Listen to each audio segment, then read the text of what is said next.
नमस्कार मित्रांनो, घरोघरी मातीच्या चुली या मालिकेमध्ये आज आपण बघणार आहोत. जानकीने नानांना ऍडमिट केलेलं असतं आणि सगळा घडलेला प्रकार अवंतिका आणि ऐश्वर्याला सांगितलेलं असतं फोन करून. पण आता मात्र आईंना अजिबात काय सांगायचं नाहीये. नाना स्टेबल झाले की मग आईंना आपण सांगूया. आत्ता सांगितलं तर उगाच त्यांचं बीपी वगैरे वाढायचं आणि त्यांना त्रास व्हायचा. त्यामुळे अवंतिका, ऐश्वर्या, प्लीज प्लीज काहीच सांगू नका आईंना. हे दोघींनी सुद्धा जानकीचं म्हणणं ऐकलेलं असतं. तर नानांना बरं वाटलं की आपण आईंना सांगूया, म्हणून या शांत बसलेले असतात. ती का म्हणते आम्ही लगेच निघून येतो बहिणी. ती म्हणते हो तुम्ही या, पण आईंना काहीच कळू देऊ नका. बंद झाल्यावर ऐश्वर्या म्हणते अवंतिका काय झालंय. ऐश्वर्या, नाना ऍडमिट आहे हॉस्पिटलमध्ये. आता ऐश्वर्याला धक्का बसलेला असतो. अवंतिका आता ऐश्वर्याला जो काही प्रकार घडलाय तो सगळा काही प्रकार सांगत असते. ऐश्वर्याच्या पायाखालची जमीन सरकलेली असते की नानांना ऍडमिट करायची वेळ आलीच कशी. अवंतिका ऐश्वर्याला म्हणते आधी जाऊया रस्त्यात, तुला सगळं सांगते, आधी इथून निघूया. दोघे आता पटकन तिथून निघालेले असतात. तर आता काळजी करत असते. आजी तिची समजूत काढत असते. अजिबात काळजी करू नको, सगळं व्यवस्थित होणार आहे. कशाला काळजी करतेस ग तू. जावई बापू असतील कुठेतरी मित्रांच्या बरोबर गप्पा चप्पा चाललेल्या असतील. एवढं काय टेन्शन घेते तू सुमित्रा. त्याला अजिबात करमत नसतं. तिला अगदी बेचैन होत असतं. तिला काहीही सुचत नसतं. तेवढ्यात काय आजी समोरून अवंतिका आणि ऐश्वर्याला बघते. तुम्ही दोघी कुठे चाललात ग एवढ्या घाईने. निघालात आणि आमच्या जेवणाचं काय ग. आमचं जेवणाचं काही न बघता चालल्यात का बाहेर हुंदाडायला. का म्हणते जेवण तयारी तुम्ही तुमच्या हाताने वाढून घ्या. मला वाढणार कोण. तयारी मग काय आम्ही तिथे जाऊन घ्यायचं. सासू वाढणार का आम्हाला. सकाळपासून जेवली नाही ती, उपाशीच आहे. आणि आंब्याचा रस काढलाय का. अवंतिका म्हणते हो आई, मी आंब्याचा रस सुद्धा काढून ठेवते. कडे आले की मग आंब्याचा रस काढते. आत्ता जरा मला घाई आहे प्लीज. त्याचं काम आहे आणि खूप उशीर झालाय, जायला लागणार आहे. प्लीज ऍडजस्ट करा एवढ्या वेळेस प्लीज. तर असं लक्ष कुठेच नसतं. तिचं फक्त नानांकडे लक्ष असतं. नाना इतका वेळ कधीच घराच्या बाहेर राहत नाही. नाना दिसलेले नसतात. त्यामुळे सुमित्रा अगदी बेचैन झालेली असते. ऐश्वर्या म्हणते आजी आजचे दिवस स्वतःच्या हाताने वाढून घ्या, जरा गडबड आहे आमच्या मागे. म्हणते बस कामाचं कौतुक तर पुरेच झालं. आधी आम्हाला वाढायचं, मग कुठे हुंदाडायचं ना गावभर तिकडे हुंदाडायचं. आधी आम्हाला दोघींना जेवायला वाढायचं. माझ्या हातून जर मी वाढलं आणि स्वतः जेवले तर मला जेवण जात नाही. मला जेवण नाही गेलं की मला त्रास होतो. त्यामुळे दुसऱ्याने मला वाढून द्यायचं आणि मी खायचं, मला हेच आवडतं. म्हणते चांगलंच आहे की जरा कमी जेवला की त्रास होणार नाही. नाहीच जेवला तर अजिबातच त्रास होणार नाही. सुद्धा कमी दुखेल. सुमित्रा आता ऐश्वर्याला म्हणत असते की शांत बस, नको हिच्या नादाला लागू. ऐश्वर्या तू काय बोलतेस, तुला तरी कळतंय का. आजीला उलट उत्तर देतेस का. कळतंय का तुला. मी तुला माझी गुंडी समजायची, किती प्रेम करायची, किती लाड करायची, आणि तू अशी उलट उत्तरं देतेस. माझ्यावर डोळे वाटारतेस का ऐश्वर्या. एवढी तुझी हिंमत. तुम्हालाच डोळे दाखवतीये. बघितलं ना माझे डोळे. कळतच नाहीये ना सिरियसनेस. ऐश्वर्या प्लीज प्लीज नको ना नादाला लागू प्लीज. ऍक्ट करते, दे ना ग सोडून. पण निघूया, आपल्याला उशीर झालाय ना. कळतंय का ऐश्वर्या. काय यांच्या नादाला लागतेस ग. ते का म्हणते आम्हीच वाढतो आता तरी प्रॉब्लेम नाहीये ना तुम्हाला. ते का म्हणते शरूताई बाहेर या, आम्ही जेवायला वाढतोय, आम्हाला उशीर झालाय ऑलरेडी. तू म्हणते मला भूक नाहीये, तुम्ही खाऊन घ्या, मी काय जेवायला येत नसते. आजी आणि सुमित्रा लगेच जेवायला निघालेली असतात. फार त्रास देत असते ही आजी अवंतिका आणि ऐश्वर्याला. ते मात्र जानकी इतकी घाबरलेली असते. नानांची ती अवस्था बघून आणि एकटीच असते. तिला आधार द्यायला हॉस्पिटलमध्ये कोणीच नसतं. जानकी आता रडत असते आणि नानांचाच विचार करत असते. तेवढ्या डॉक्टर येतात. डॉक्टर नाना कसे आहेत आमचे, जस्ट त्यांचं ऑपरेशन झाले, बघू आता काय प्रोग्रेस होतोय. तोपर्यंत डोंट वरी, थांबा जरा. त्यांनी डोळे उघडले की त्यांना जाऊन भेटा. पण हो, त्यांना खायला किंवा पाणी अजिबात द्यायचं नाही. जानकी म्हणते हो डॉक्टर तुम्ही म्हणताय तसं. जानकी आता डोळे पुसते आणि नानांना भेटायला कधी बोलवतात त्याची वाट बघत असते. की नाही आता अवंतिकाला फोन लावलेला असतो. वहिनी सगळं ठीक आहे ना ग. हो नानांचं ऑपरेशन झालंय, आता सक्सेसफुल झालंय ऑपरेशन. असं त्यांना शुद्ध येणार आहे. त्यांना घरात सांग, पण आता काय लगेच निघायची गरज नाहीये. 2 तासानंतर शुद्ध येणार आहे. ते हॉस्पिटलमध्ये मी एकटीच आहे. ऋषिकेशला कळवते. आता अवंतिका म्हणते हो कळव, तोपर्यंत आम्ही येतोच. जानकीने आता ऋषिकेशला फोन लावलेला असतो आणि सगळा घडलेला प्रकार मंदिरात जाण्यापासून ते ऑपरेशन होईपर्यंत सगळं डिटेलमध्ये ऋषिकेशला सांगितलेलं असतं. ऋषिकेश सगळं काही ऐकतो आणि ऋषिकेशच्या पायाखालची जमीन सरकते. जानकी तू काय सांगतेस. जानकी म्हणते हो असंच घडलंय ऋषिकेश, पण आता ऑपरेशन झालंय, 2 तासानंतर त्यांना शुद्ध येणार आहे. आता सध्या सगळं ठीक आहे ऋषिकेश, तुम्ही पटकन हॉस्पिटलमध्ये या. ऋषिकेश म्हणतो हो जानकी मी लगेच आलो. ऋषिकेश आता फोन ठेवल्या लगेच पळतच निघालेला असतो नानांकडे. की आता नानांना बघायला आलेली असते. नाना बेशुद्ध असतात तरी सुद्धा नुसती डोकायला आलेली असते ही जानकी. सिस्टरला म्हणते की डॉक्टरांनी सांगितलं मी भेटू शकते, मी फक्त थोडा वेळ बसते. सिस्टर म्हणतात हो ठीक आहे, थोडा वेळ बसायचं आणि त्याला त्रास होईल असं काहीच करायचं नाही. जानकी म्हणते हो अजिबात नाही. जानकी आता नानांचा हात पकडते आणि तिथेच बसलेली असते. फार वाईट अशी अवस्था झालेली असते नानांची. जानकी आता रडत असते. नाना ही काय होऊन बसलं हो, चांगले घरातून गेले होते तुम्ही आणि ही काय अवस्था झाली आहे तुमची. जानकीला फार वाईट वाटतं, बिचारी खूप रडत असते. मला काहीच होणार नाहीये नाना, अजिबात तुम्ही काळजी करू नका, आम्ही सगळे आहोत तुमच्या बरोबर, आम्ही तुम्हाला काहीच होऊ देणार नाहीये नाना. जानकी खूप रडत असते आणि नानांना आधार देत असते. नाना अजूनही बेशुद्ध असतात तरी ही एकटीच नानांशी बोलत असते. लवकरात लवकर बरे व्हाल नाना, मला खात्री आहे. की नानांचा हात हातात घेतलेला असतो आणि रडत असते. तुमच्या आशीर्वादाची गरज आहे नाना. तरी जानकी खूप रडत असते आणि नानांना सारखी म्हणत असते की तुम्ही लवकर बरे व्हाल, तुम्ही लवकर बरे व्हाल. नानांना यातला एकही शब्द ऐकायला येत नसतो कारण ते बेशुद्ध असतात. 2 तासानंतर त्यांना शुद्ध येणार असते. जानकीला राहवत नाही म्हणून त्यांच्याजवळ येऊन बसलेली असते आणि त्यांच्याशी बोलण्याचा प्रयत्न करते. मात्र जानकी जेव्हा नानांच्या हातावर हात ठेवते तेव्हा नाना आता बोटांची हालचाल करायला लागलेली असतात. हळूहळू शुद्ध यायला लागलेली असते नानांना. तिला इतका आनंद होतो की नाना आता शुद्धीवर यायला लागलेत. नाना तुम्ही शुद्धीवर येताय. नाना आता थोडं थोडं बोलायला लागलेली असते ना. जानकी आहे तुमच्यासोबत, तुम्ही एकटे नाही आहात, मी आहे तुमच्यासोबत. आणि जानकी आता अजूनच रडायला लागलेली असते. जानकी आता नानांचा हात सोडवते आणि डॉक्टरांकडे चाललेली असते. नाना तिचा हात घट्ट असा पकडतात. नाना तिला म्हणतात की वकिलांना बोलव. जानकी म्हणते नाना वकिलांनी या वेळेला इथे कशाला? नाना म्हणतात बोलव. जानकी म्हणते नाना खेडेकर वकील कशाला हवे? आधी तुम्ही बरे व्हा मग बघू की आपण वकील वगैरे. हट्ट पकडतात की आत्ताच्या आत्ता वकिलांना बोलव म्हणजे बोलवच. की म्हणते ठीक आहे बोलवते मी वकिलांना, तुम्ही आराम करा, मी लगेच बोलवते. जानकी आता खेडेकर वकिलांना लगेच फोन लावते आणि अर्जंट या असं सांगितलेलं असतं. आता वकिलांना फोन लागलेला असतो आणि लगेच निघून या असं तिने आग्रह केलेला असतो की लगेच अजिबात वेळ व्हायला घालवू नका. तिला मात्र प्रश्न पडलेला असतो की यांनी वकिलाला का बोलवलं आणि एवढ्या घाईघाईने? जानकीला काही कळतच नाही. इकडे आता सुमित्रा म्हणत असते आई मला अजिबात चैन पडत नाही, अगदी बेचैन झालीये ग मी. हे इतका वेळ घराच्या बाहेर राहू शकत नाही आणि जरी राहिले तरी काहीतरी निरोप त्यांनी दिला असता. मला अजिबात करमत नाही, अगदी अस्वस्थ विचित्र असं वाटतंय. नेमकी काय चाललंय आणि काय नाही मला काही सुचत नाही. जेवण सुद्धा गेलं नाहीये, माझ्या घशाच्या खाली घासच जात नव्हता. मला काय होतंय ना मला काही कळतच नाही. पण फार विचित्र असं होतंय एवढं मात्र नक्की. सकाळपासून घरी आली नाही आणि जानकी यांना शोधायला गेली ती सुद्धा घरी आली नाहीये. हे त्या जानकीचं काय कौतुक सांगतेयत. नानासाहेब बसले असतील मित्रांच्या बरोबर गप्पा मारत, पण जानकी गावभर हुंदाडत बसली असेल. तिला काय काम टाकायचं आणि गावभर हुंदाडायचं एवढंच येतं आणि बरोबर ती गावभरच हुंदाडत असणार. पण ती का ऐश्वर्या येऊन उभे राहिलेले असतात. सुमित्राची अवस्था त्यांनाही बघवत नसते आणि सुमित्रापासून किती वेळ हे लपवायचं. पण ती का सुमित्राला सांगायला आलेली असते की नाना हॉस्पिटलमध्ये ऍडमिट आहे, त्यांचं ऑपरेशन वगैरे झालं. या आजीने लगेच दुसरं काम लावलेलं असतं. मस्तपैकी कडक चहा आण ग. चहा पिलं की असं कडक कडक होऊन जाणार की अगदी झोप वगैरे काही लागणारच नाही. तो आहे ना अवंतिका छान असा मस्त आलं घालून चहा आण. या म्हातारीला दिवसभर खाण्यापिण्याचंच पडलेलं असतं. आता अवंतिका आणि ऐश्वर्या कुठल्या टेन्शनमध्ये आणि ही मात्र यांना ऑर्डर सोडत असते की आता काहीतरी बनव म्हणजे चहा बनव मस्तपैकी. तर म्हणते आई जरा शांत बस ना, काय ग खाण्यापिण्याचं लावलंय, जरा शांत बस ना. घरात काय चाललंय, काय परिस्थिती, काही सोयरसुद्धा काही आहे की नाही, परिस्थितीचं गांभीर्य आहे की नाही. आम्हाला टेन्शन आहे, नाना सापडत नाहीये, जानकी घरी आली नाही आणि तुझं काय खाण्यापिण्याची ऑर्डरी देतेस ग, का वागतेस, तुला परिस्थितीचं गांभीर्य अजिबात नाहीये का आई, जरा शांत बस ना. सुमित्रा म्हणते अवंतिका सगळी कामं जिथल्या तिथे ठेव, आधी जानकीला फोन लाव आणि काय चाललंय काय नाही मला कळूच दे. आता अवंतिका म्हणते ऑलरेडी मला वहिनींचा फोन आलाय. आलाय काय सांगितलंय तिने? तर आता पटकन उठते आणि उभी राहते. तुला फोन आलाय मग मला का सांगितलं नाही? तिचा फोन आला, काय आला, कधी आला, ती काय म्हणत होती, हे भेटले का, तिला सापडले का, कसे आहेत हे, बरेत ना? सुमित्राने खूप सारे प्रश्न विचारलेले असतात अवंतिका. म्हणते आई तुम्ही आधी शांत व्हा बरं. म्हणते तुम्ही प्लीज शांतपणे ऐकता का आई? सापडले ताई, पण काय बोला ना का पटकन, हे आपल्याला हॉस्पिटलला जायला लागणार. आता मात्र सुमित्राच्या पायाखालची जमीन सरकते की हे काय चाललंय, नानांना हॉस्पिटलमध्ये का नेलं? आता लगेच आजी ओरडायला लागलेली असते हॉस्पिटलमध्ये का, हॉस्पिटलमध्ये जाण्याची काय गरज, नाना हॉस्पिटलमध्ये ऍडमिट केलंय आई. आजी म्हणते अरे बापरे हॉस्पिटलमध्ये. मित्र सुद्धा आता प्रश्न विचारते अवंतिकाला हॉस्पिटलमध्ये काय, तू पटकन सांगा अवंतिका. मी पॅनिक होऊ नका, मी तुम्हाला सगळं सांगण्याचा प्रयत्न करते. हे बघा नाना सापडत नव्हते म्हणून वहिनी त्यांना शोधायला गेल्या, बरोबर ना? सुमित्रा म्हणते हो, मी सगळीकडे शोधत होत्या, मग मंदिराच्या मागे नाना बेशुद्ध अवस्थेत सापडल्या. वहिनीने अजिबात वेळ व्हायला घालवला नाही आणि लगेच नानांना हॉस्पिटलमध्ये नेलं आणि मग नानांचं ऑपरेशन करण्यात आलं. एवढं ऐकल्यावर सुमित्रा लगेच रडायला लागलेली असते आणि खाली बसते, खूप घाबरलेली असते. आता तिला जी शंका येत असते दिवसभर ती खरी झालेली असते. नानांच्या जीवाला खरंच धोका आहे हे तिच्या लक्षात येतं आणि ती आता रडायला लागलेली असते. ना कोणीतरी मारलं डोक्याला हे मला सहनच होत नाही. अवंतिका म्हणते आई तुम्ही रडू नका आणि अजिबात घाबरू नका, आपण जाणार आहोत ना नानांना बघायला, आपण लगेच जाणार आहोत, आपण जाऊ आणि बघून येऊया नानांना, चला बरं तुम्ही. लगेच ही आजी आरडाओरडा करायला लागलेली असते, कांगावा करायला लागलेली असते. अरे देवा हे कसं झालं, काय झालं, लगेच आरडाओरडा करून रडायचं नाटक कर. जानकीने आपल्याला सांगितलं का नाही, आपल्यापासून का लपवलं. आता परत जानकीचं नाव मध्ये घेतलेलं असतं. प्रसंग काय, वेळ काय हे सोडून जानकीला ब्लेम करण्यासाठी आजी अगदी तयार असते आणि मोठ्या मोठ्याने गळा काढून रडत असते. ते म्हणते हे सगळं काही सकाळीच घडलंय. सकाळीच घडलंय आणि तू आम्हाला आता सांगतेस होय? तिने आपल्याला काहीच सांगितलं नाही. बापरे कशी ही जानकी, त्याच्या जीवात जीव नाही आणि ती मस्तपैकी तिथे बसलीये का, सांगायचं ना फोन करून. तिला सुमित्राची मजा बघायची होती का, आता इतक्या उशिराने सांगते. ती लागलंय काय माहिती, तिला जबाबदार कोण, जानकीच. बरं म्हणते आजी काय जबाबदारीच्या गोष्टी करताय हो, तिला तुम्ही जाऊ देत नव्हता, घरातली कामं करायला लावली होती, ती बिचारी जबरदस्तीने हट्ट करून गेली म्हणून आज नाना वेळेत हॉस्पिटलमध्ये पोहोचला. जरी उशीर झाला असता तर नाना आपल्या हाती लागले नसते, फक्त आणि फक्त तुमच्यामुळे. का तर तिला जाऊ द्यायचं नाही, काम चुकारपणा करते म्हणून, बरोबर ना आजी? म्हणते आता रडू नका, जरा शांत राहा. नानांचं ऑपरेशन सक्सेसफुल झालंय आई, अजिबात काळजी करू नका. आता आपण जाऊया त्यांना बघून येऊया. ऑपरेशन म्हटलं की सुमित्रा घाबरलेली असते. आता त्यांचं कसलं ऑपरेशन, तुम्ही शांत व्हा ना. नानांना जेव्हा भेटेल तेव्हा अजिबात रडायचं नाही, शांतपणे त्यांच्याशी बोलायचंय, त्यांच्या समोर जायचंय. रडला तर त्यांना त्रास होणार. सुमित्राच्या मनाची तयारी केलेली असते यांनी आणि आता दवाखान्यात ह्या घेऊन चाललेले असतात. त्यांचं सगळं चाललेलं असतं टेन्शन. तेवढ्यात काय लगेच चाललेली असते शर्वरी.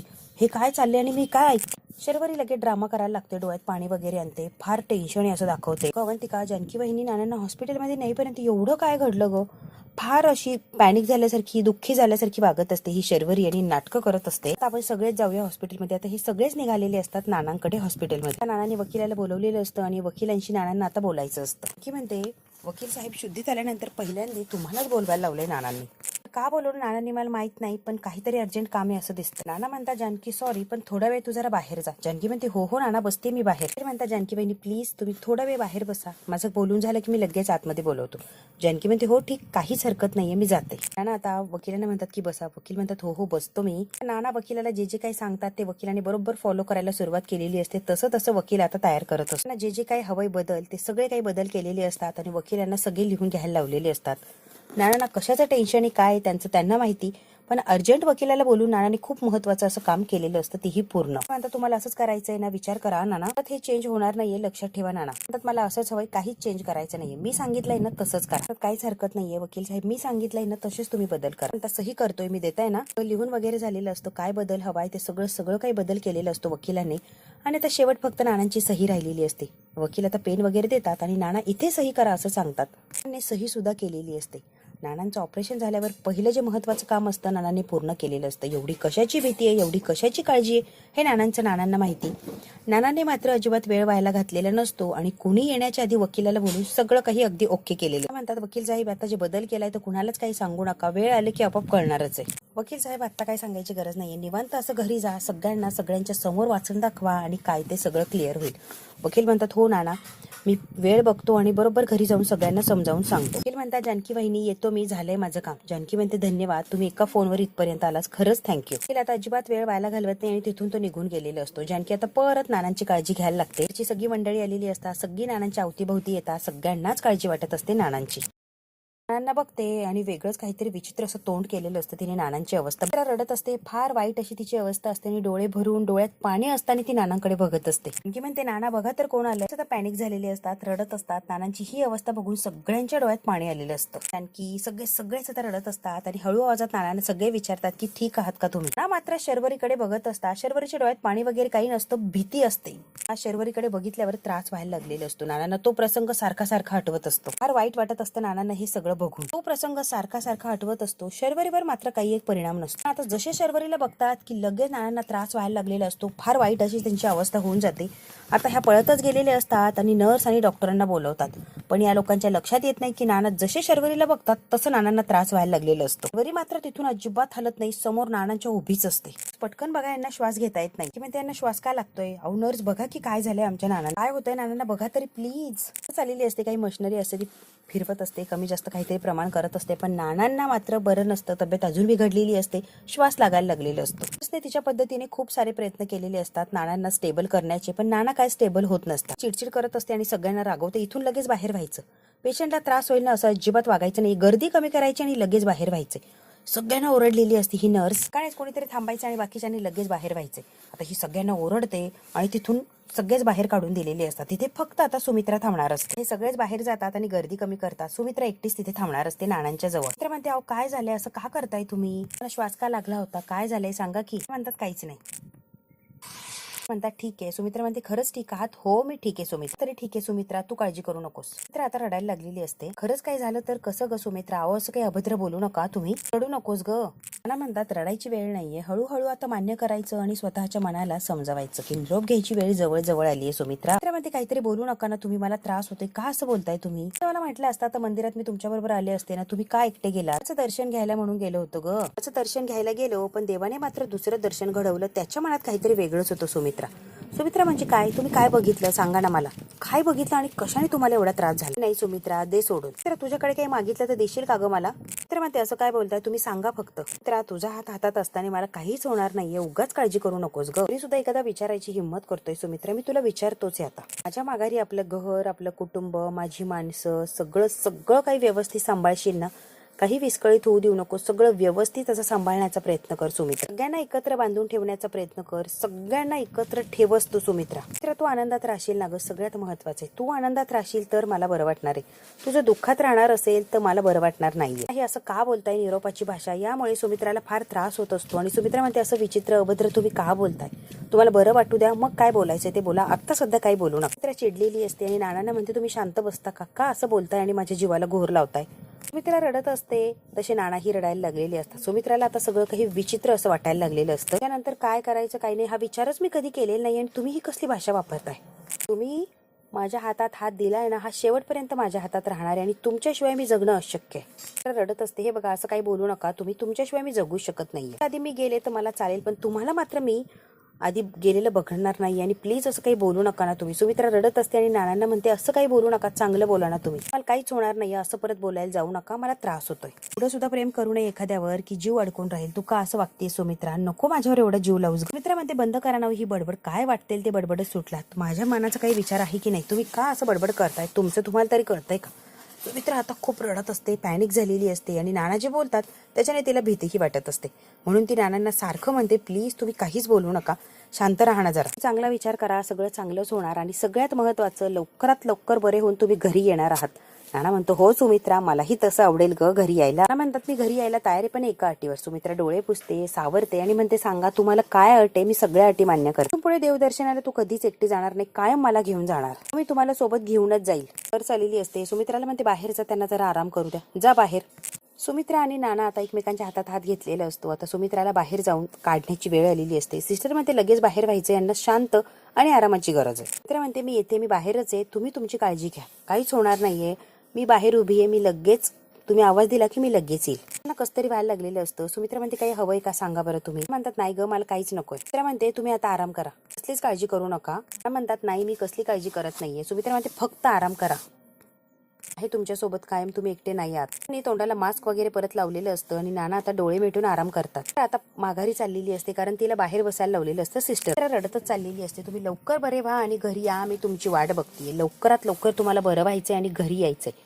नाना आता सुमित्राची अवस्था समजून घेत असतात. नानांनाही खूप त्रास होत असतो. गेलेली असते तरी माघारी वळून ती नानांकडे बघत असते, अगदी डोळे भरून, डोळ्यामध्ये पाणी असतं आणि जाईपर्यंत नानांकडे बघतच असतं. सगळे बाहेर असतात, बाहेर टेन्शनमध्ये असतात, सगळ्यांना आपापलं वेगवेगळं टेन्शन असतं की आता नाना बरे लवकरात लवकर झाले पाहिजे, या संकटातून एकदा सुटले की मग सगळं मिळवलं. आता सुमित्रा बाहेर येऊन बसलेली असते. अवंतिका तिच्यासाठी पाणी वगैरे आणते. वरच्या डोक्यात मात्र वेगळंच काहीतरी चक्र चाललेलं असतं. जानकी म्हणते अवंतिका नाना घरी घेऊन जा, मी आहे इथे, मी घेते नानांची काळजी, तुम्ही सगळ्यांनी घरी जा, आता कशी येत राहतील इतक्यातच, आम्ही इथे थांबू, तुम्ही जा बरं. कशी ते थांबतील मग मी माझी घरी येईल. ते का ऐश्वर्या म्हणतात की बहिणी नक्की. जानकी म्हणते हो मी थांबेल, तुम्ही चला निघा. म्हणते का आम्ही का जायचंय सगळ्यांनी, कशाला थांबतेस ग इथे, तुला काय करायचंय थांबून, बायको आहे ना ती थांबेल की, तुला काय गरज नाहीये ते थांबण्याची. की म्हणते आजी तुम्ही काय बोलताय. सुमित्रा म्हणते हो जानकी मी थांबते यांच्याजवळ, त्यांना सोडून कुठे जाणार नाही, मी आता इथेच थांबणार आहे. जानकी म्हणते आई असं बोलू नका ना, तुम्ही जा ना, तुम्हाला इथे थांबून त्रासच होणार आहे ना, मी आहे नानांची काळजी घ्यायला. मलाच या सगळ्या वातावरणामुळे परिस्थितीमुळे त्रास झाला तर आम्ही कुणाकडे बघायचे, त्यामुळे तुम्ही घरी जा, मी नानांची काळजी घेते, निश्चिंत राहा. ऐश्वर्या म्हणते आजी चला निघूया, सगळ्यांना इथे थांबू देणार नाहीये, कोणीतरी येऊन ओरडेल, त्यापेक्षा आपणच बाहेर जाऊया, चला बरं. आता हळूहळू घरी चाललेली असतात. त्यानंतर शर्वरी सुद्धा चाललेली असते. दवाखान्यात आल्यापासून एकही शब्द ही शर्वरी बोललेली नसते. नानांना जिवंत हे बघून तिला धक्काच बसलेला असतो आणि शर्वरीला समोर बघून नानांना सुद्धा धक्का बसतो की ही निर्लज्जासारखं वागून सुद्धा माझ्या समोर येऊन उभी आहे, म्हणून मगाशी नानांची तब्येत खराब झालेली असते. आता शर्वरी सुद्धा घरी चाललेली असते. हॉस्पिटलमध्ये नाना एकटेच थांबलेले असतात. बिचारी एकटीच त्या हॉस्पिटलमध्ये बसलेली असते. तिला खुर्चीवर बसल्या बसल्याच डोळा लागलेला असतो. पटकन ती भानावर येते की स्वतःला सावरते आणि पटकन नानांना बघायला चालली की जरा पाणी वगैरे पिते, फ्रेश होते की आता नानांना बघायला येते तर नानांची तब्येत आता बिघडलेली असते. श्वास त्यांना परत लागायला लागलेला असतो. आणखी आता नानांना उठवण्याचा प्रयत्न करते, नानांना बोलण्याचा प्रयत्न करते, पण नानांना त्रास व्हायला लागलेला असतो. आता नाना श्वास घ्यायला त्रास होतोय का हो, नाना सांगा ना तुम्हाला काय होतंय. जानकी आता खूप घाबरलेली असते. डॉक्टरांना बोलवलेलं असतं. बघा नाना कशी करताय, नानांची तब्येत जरा बिघडली आहे. डॉक्टर काही नाही येतात आणि नानांना चेक करायला लागतात. डॉक्टर आता चेक करायला लागलेले असतात. नानांना काय होतंय काय नाही, नानांची तब्येत का बिघडली ते बघत असतात. त्रास होत असतो नानांना. डॉक्टरही खूप प्रयत्न करतात नानांना वाचवण्याचा, सावरण्याचा, पण नाना वाचण्याच्या याच्यात काही नसतात. त्यांचे हातपाय चोळत असते, डॉक्टर छाती दावत असतात. आता खूप प्रयत्न चाललेले असतात नानांना वाचवण्यासाठी, पण त्यांना जो श्वास लागलेला असतो तो काही थांबतच नसतो. सारखा त्यांना कमी जास्त श्वास होतच असतो. एका वेळेला आता जानकीचा जो नानांच्या हातात हात असतो तो खाली पडलेला असतो, जी मशिनरी असते ती सगळी बंद पडलेली असते. आता मात्र जानकी घाबरते आणि जानकीच्या पायाखालची जमीन सरकते की हे काय बघतीये मी. मशीन तर बंद झालंय पण नानाने माझ्या हातातला हात सुद्धा सोडलाय. जानकी आता खूप घाबरते की नानांकडे बघून डॉक्टरांकडे बघतात आणि डॉक्टर आता जानकीकडे बघत असतात. जानकीच्या मनात खूप सारे प्रश्न असतात आणि डोळ्यात काहीतरी विचित्र फिलिंग असते. डॉक्टरने ओळखलंय जानकीला काय म्हणायचंय आणि जानकीने सुद्धा ओळखलेलं असतं की डॉक्टर माझ्याकडे असं का बघताय. डॉक्टर बघतात जानकीकडे आणि खूप हिंमत करून म्हणतात आय एम सॉरी. नानांना नाही वाचवू शकलो, फार क्रिटिकल त्यांची कंडिशन होती. आता मात्र जानकीच्या पायाखालची जमीनच सरकली. ऑक्सिजन वगैरे काढलेलं असतो आणि आता जानकीला त्रास व्हायला लागतो की मी हे काय बघतीये. तोंड वगैरे झाकून टाकलेलं असतं. जानकी म्हणते हे होऊ शकत नाहीये. जानकी आता डॉक्टरांच्या मागे पळत सुटलेली. ते नाना असं जाणं शक्यच नाही, ते शुद्धी देतील तुम्ही बघा. डॉक्टर म्हणतात नाही आम्ही खूप प्रयत्न केले, इम्पॉसिबल. रडायला लागलेली असते, डॉक्टरांवर ओरडते. तुम्हीच म्हटलं ना ऑपरेशन सक्सेसफुल झालंय. तेवढ्यात काय ऋषिकेश आलेलं असते. आता खूप रडायला लागलेली असते आणि ऋषिकेशच्या गळ्यात पडते आणि नाना आपल्याला सोडून गेले असं म्हणून मोठा तिने हंबरडा फोडलेला असतो. गळ्यात ओरडते, नाना गेलेत ऋषिकेश. आता मात्र सौमित्र, सारंग, ऋषिकेश यांच्या पायाखालची जमीन सरकलेली असते की नाना आपल्याला सोडून गेले. हा भाग इथे संपतो. पुढच्या भागात काय होणार अगदी थोडक्यात बघूया. आता वकील आलेले असतात. नानासाहेबांच्या मृत्यूपत्रानुसार प्रॉपर्टी जानकी यांच्या नावावर केलेली आहे. आता सगळ्यांनाच धक्का बसतो की सगळी प्रॉपर्टी जानकीच्या नावावर का केली आहे नानांनी. स्वतःहून कोणाच्याही नावावर संपत्ती करू शकत नाही असा सुद्धा त्यांनी पॉईंट टाकला. पण तो असं का टाकला असेल नानांनी क्लॉज. मी म्हणते वहिनीने भल्यासाठी सगळं केलंय घराच्या, पण सगळं तिच्या नावाने केलंय हे नानांनी मात्र चुकीचं केलंय. आईच्या नावाने काहीच का नाही केलंय. तरी येते आणि म्हणते हे मृत्यूपत्र नानांनी केलंय की तू केलंयस वहिनी. आता शर्वरी काय आणि कसा त्रास देते जानकीला आणि जानकी खोटी आहे हे कसं सगळ्यांच्या समोर आणते. स्वतः सगळं केलेलं असतं शर्वरीने, तरी सुद्धा नामानिराळी होऊन सगळा दोष जानकीवर कसा लावते. मित्रांनो हे बघूया आपण पुढच्या भागात. हा भाग इथेच संपला. व्हिडिओ आवडल्यास लाईक, शेअर, सबस्क्राईब नक्की करा. धन्यवाद मित्रांनो.